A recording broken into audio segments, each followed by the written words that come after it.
COVID thing was right. The thing you get to do as a senator. But I'm not really here to talk about that. I'm actually going to do a little bit more specific conversation about some of the things that I've done before I was a senator, and a little bit about the senator piece. But I really, I'm a geek all the way. I got a computer science degree and loved it. Still do, still love technology and love being a geek. We're going to talk a lot about leadership today. And so a lot of people who are geeks like me are not necessarily obvious and natural leaders. And I'll tell you why. There's a few things that I think are critical, have been critical for me going forward. Years that I've been, since I got that degree. So that turn out to be critical all the time in leadership. One is about vision, and I'm going to talk about how that actually came to play in the things that I managed to do over those years. So vision, the ability to influence, sometimes I just called it emotional. Are you familiar with that terminology? I'll talk about it a little bit. But just having that mechanism that you can naturally use to have people come with you. People want to be a part of what you're doing. And then the last piece that was probably the hardest one for me was courage. It does take leadership and influence and courage or bravery to really be a good leader. So I had this computer science degree from Central Michigan University, and I got great interviews, and I had an interview with one of the largest technology or technical computer company. We did supercomputing. It was a long time ago, probably no one here heard it, called Control Data. Biggest one in the world, biggest company, most important. And I was so excited to have an interview, and I sat down, it was the first interview with the first manager, and he said, "We had a girl, but she left. And so we need to get another one." They didn't really care if I knew anything, if I was going to be good at the job. They just knew that they needed a girl. So I went back to school. I was still there. I graduated, spring of graduation year. And I worked at the computing center there. And I talked to my boss. He asked me how it went. I said, "Well, they just want to hire me because I'm a girl. They don't care how smart I am and how much stuff I know." And he said, "Hey, that's an amazing company. You take that job. If you don't take it, I'll take it. And I'll tell you what, you take the job, and in 6 months, they'll never admit that they hired you because you were a girl." 17% of the IT staffed by women. It was still relatively new. So I knew I would be the only woman in the office, obviously, that lost the one. I probably could figure out why after a little while. And it turned out that was true all over the place as I went to work. Everybody that I worked with, all the companies that I worked with, because I worked for a computer manufacturer, I spent a lot of time in other companies as they bought our computers, and I was the one that helped them work correctly to get them to actually get the benefit out of the machines. So it was everywhere. There was one woman in this company and one in that company. And I was a really, really good engineer. I really loved doing it. I still do. I was so geeky. And so what happens when you're really good at something, I invented some things and the company made a lot of money, so everybody liked me. And they promoted me, because that's what you do, right? You take good skills, somebody knows what they're doing, they must be really good, let's give them a promotion. And they made me a manager, which was super easy because everybody else was an engineer, and we all just kind of hung together and had a great time, and it was really fun. Nothing to it. So I was a good engineering manager. And then, because I was good at it, they promoted me again. And now, I didn't really care. The job was completely, everybody there was men. They were all men. There was one executive woman in the whole company.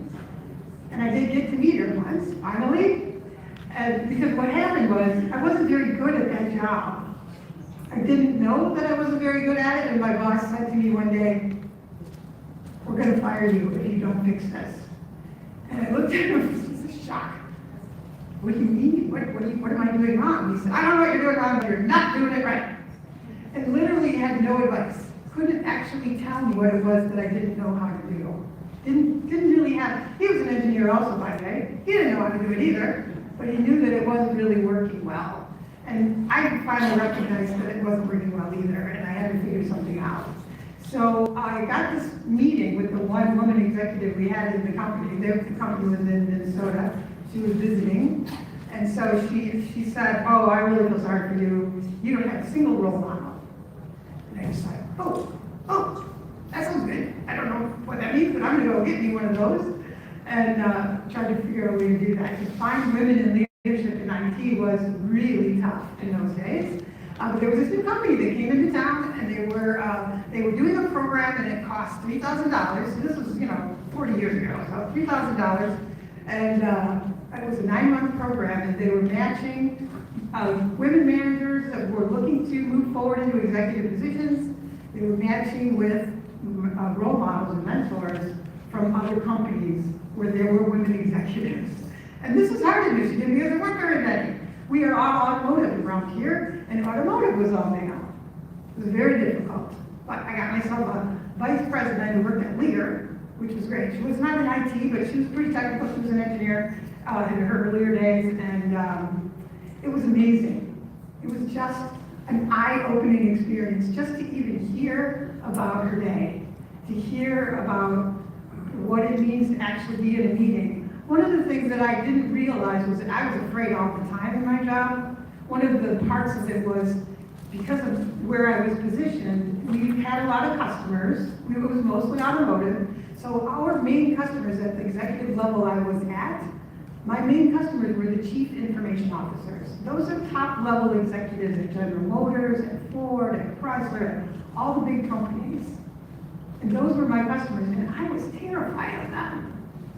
And that's one of the biggest things that was wrong. I didn't realize I wasn't having a good connection with them because I could tell I was afraid. I didn't really know any better. I think I was afraid all the time. People who were highly successful, high-level men in the industry, I was intimidated in a big way. So my mentor started helping me understand what was missing. And the piece about leadership, I had this bunch of managers who were a part of my team. We have to have a vision. We have to have something that we're going to work toward to make it possible for the company to move forward. When you move to an executive level, your company is expecting you to have an impact on the company. I didn't know that. So that's just the opportunity to have that role model just made everything possible for me. And as I'm wandering around saying, what's wrong? What do I got to do? Does anybody have any advice in the house? None of them had any advice. But once I got involved in this company, this mentor that I got, but not just her. So the program, we met, the two of us met regularly, but the program itself, the whole group would meet. All of the mentees would meet and do different exercises together. The mentors would meet to do things about how to be a better mentor. We did things as a group. And in that group, there were a few other women that were in technology. So that was pretty cool. So we went to lunch, and then we had they were all the only women where they worked. We all had a great time together having lunch. And each one, then you meet another one and another one. And we started with 5 people, and then there was like 10 people, and it started getting unwieldy to have lunch together. And then we had like 20 people that wanted to go to lunch. It was kind of crazy. And so we decided we would have an event at night. And just, let's just see if how many people are out there. And maybe there's more than we realized. By then, we knew some more women executives, and so we had an event. Microsoft was gracious enough to host us at an event in the evening. Well, there are 50 people. Maybe there's a reason to put together some kind of a group. 250 people showed up that night, all women. I never saw business cards fly so fast in my life. It was a blast. It was absolutely a blast. So, the fun part was the opportunity to have other women there and to learn. So the things that I learned between my role model, my mentor, and this whole new group of women, well, first we learned we needed to start an organization, that was for sure. But those individual things, learning how to develop a vision, that's a critical thing. And most of us have something in our heads that we want to do.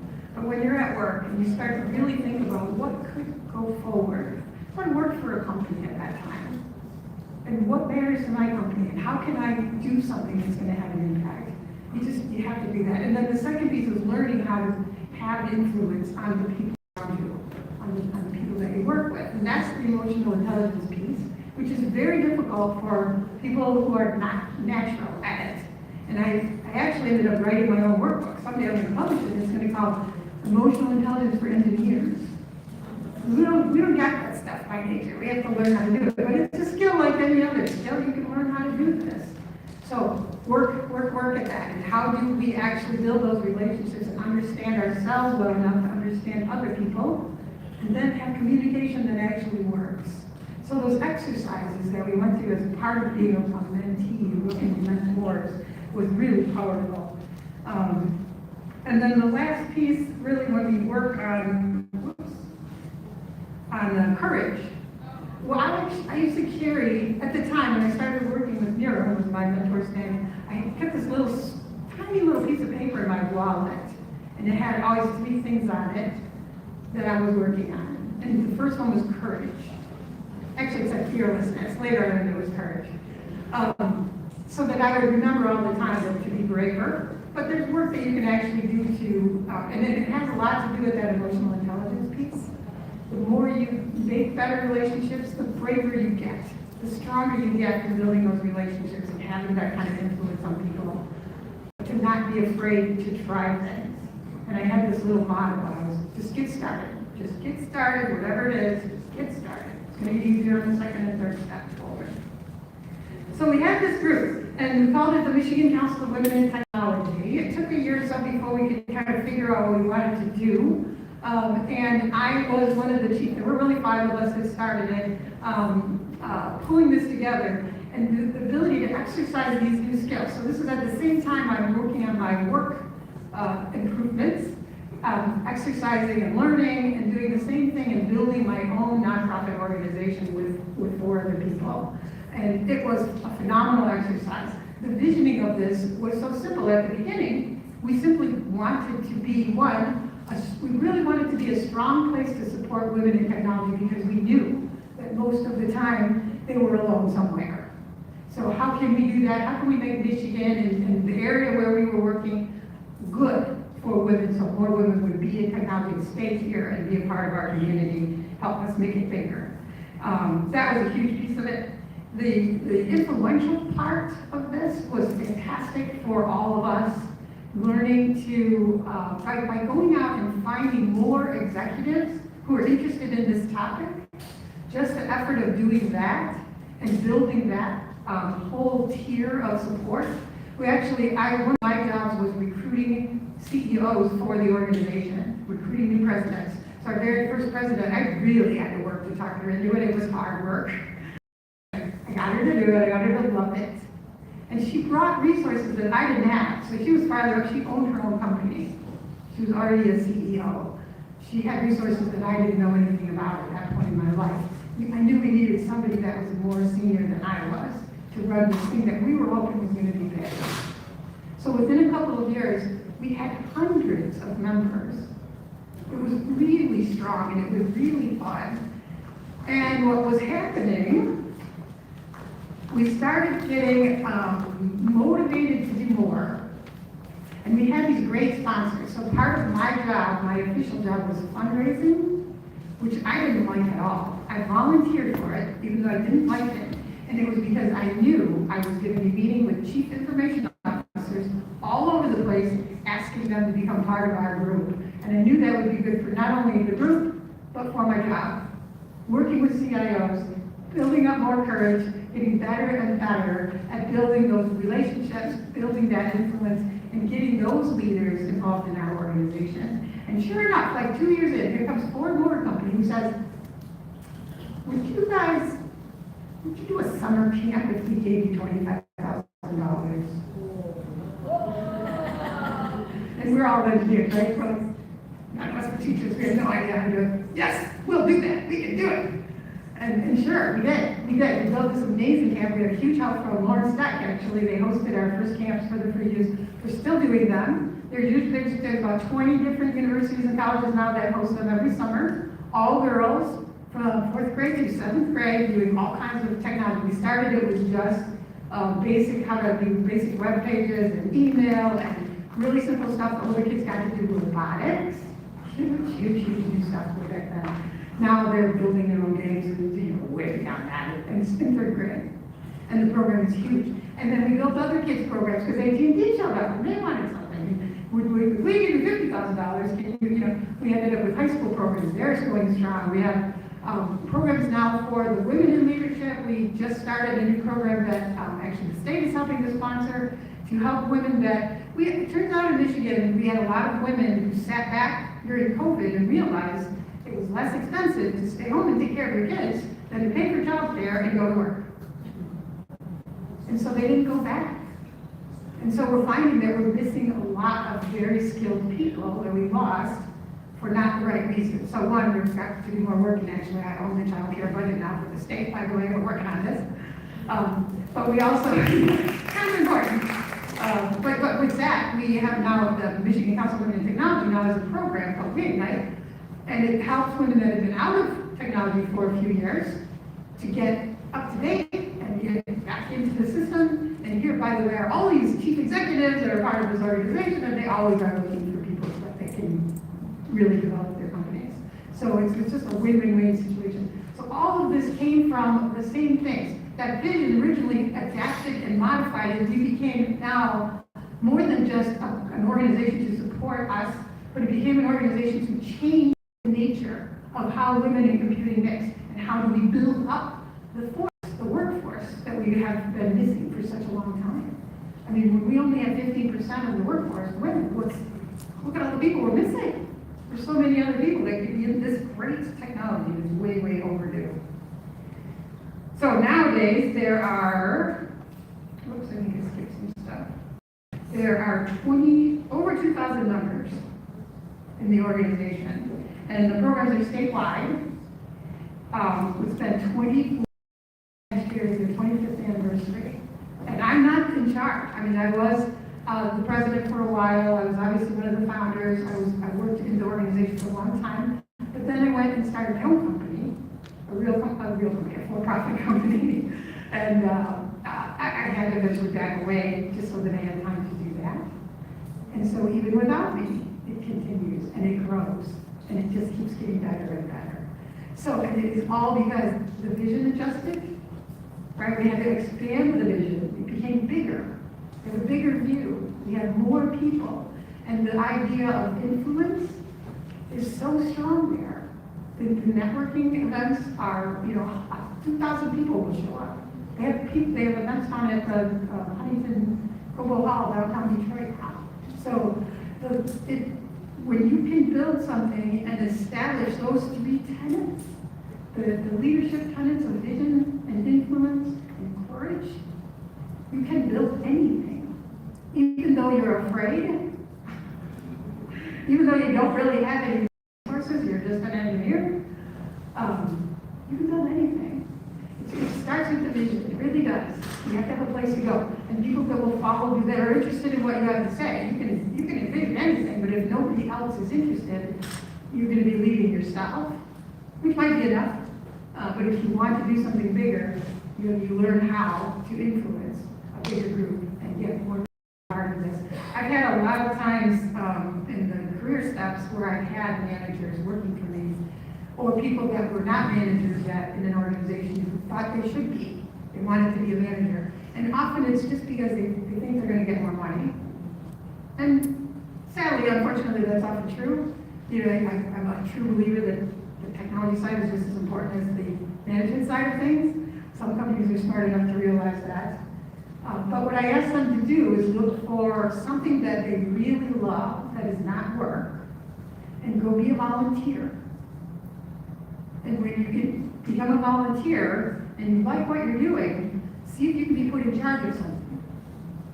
And then if you're in charge of something as a volunteer leader, and you have people that are willing to come with you and do it, you are a real leader. They can walk away. They're doing it because they believe in your vision, because they believe in what you're doing. And you can bring that with you to every enterprise you do. Every time you want to get people to help, every time you see something that's bigger than just you, You can put that together. It's just skills to develop, and anybody can do it. So with that, I think I don't really have anything more to say except for this. Because the mentoring piece was so critically important for me, it really did change my life. I still know my mentor, by the way. She's an entrepreneur. She moved to Florida a long time ago, so I don't see her, but she was part of my leap into entrepreneurship as well, moving away from the big companies and doing my own thing. And mentors and role models are critical. I used to pick on people. There's somebody who's doing this thing really well. I don't even really like her very much maybe, but I like that one thing that she's really good at, and I learned how to do that one thing. A piece of a role model. All those things, pay attention for those opportunities to learn. Once you get good at this, please do it with other people. Become a mentor. Be the role model. Be the one that helps the next young woman go forward. That's the only way we're going to continue to grow this space that we have. And we still have problems, right? It's not perfect yet. We are now about almost 30% of the workforce, which is way better than it was 40 years ago. But we got a ways to go. And that is true for many technical professions now still. So with that, I don't have any more speech. I don't know if you have questions or are we just done?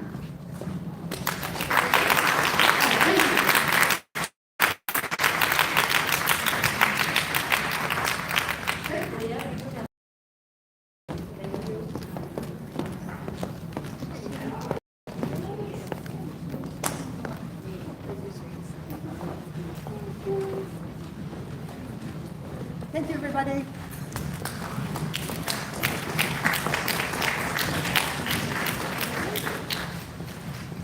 All right, thank you, Senator Rosemary Mayer, for such an inspirational message for our group.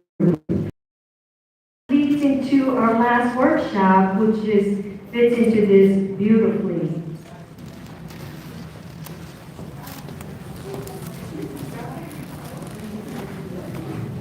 So I got Dr. Miriam,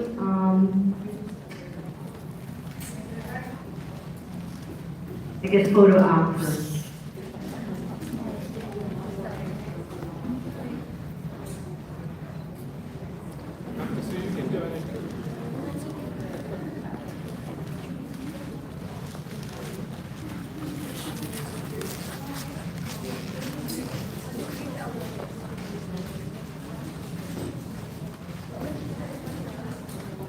All right, let me hand the mic over to our president here.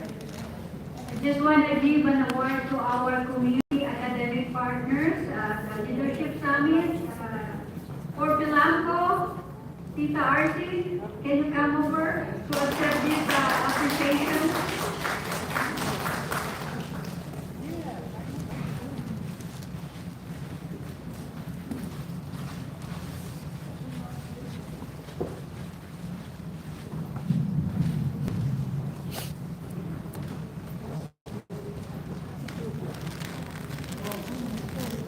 On behalf of the CAPA, we would like to give a certificate of appreciation to Pilanco for your support and partnership with the 2025 Leadership Summit on October 11 at McKinney Hall Auditorium. Thank you.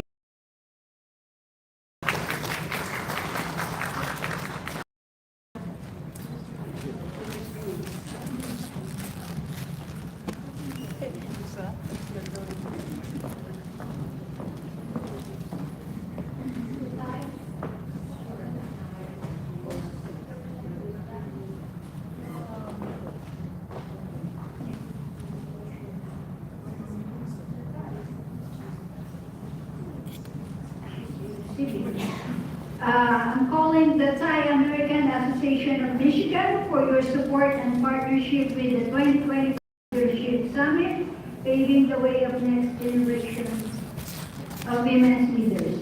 Thank you.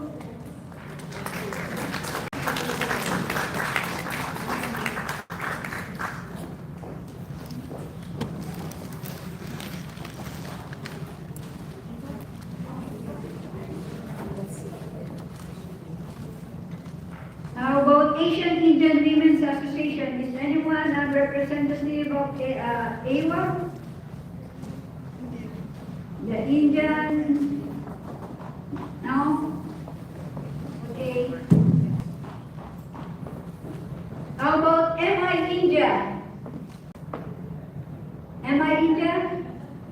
How about you, Al? Want to accept this? Yeah. Yeah.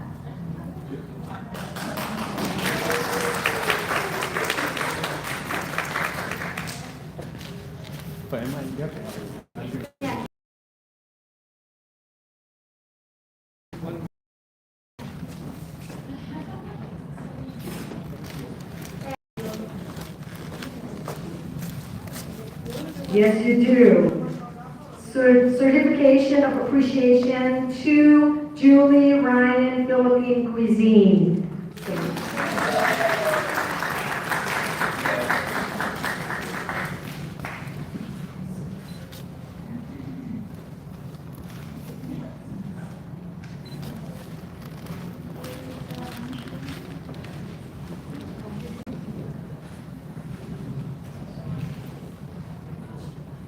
There's Michigan Circle of Pampangueño. RC Juvino again.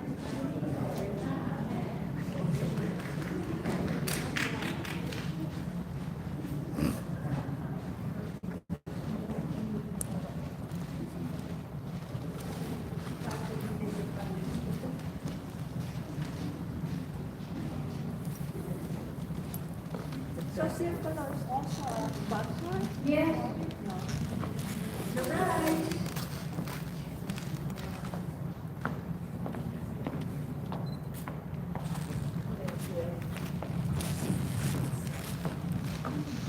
We do have one more workshop to give.